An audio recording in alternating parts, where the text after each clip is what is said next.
अध्यक्ष महोदय, औचित्याच्या माध्यमातून मला एक महत्त्वाची बाब सरकारच्या लक्षात आणायची आहे.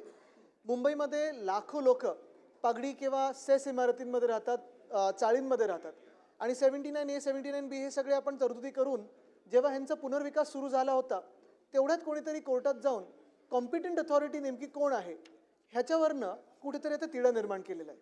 लाखो लोकांचा पुनर्विकास थांबलेला आहे आणि पुनर्विकास एवढ्यासाठीच थांबलेला आहे कारण एखादी लँडलॉर्डची लॉबी ह्याच्यात हस्तक्षेप करत आहे.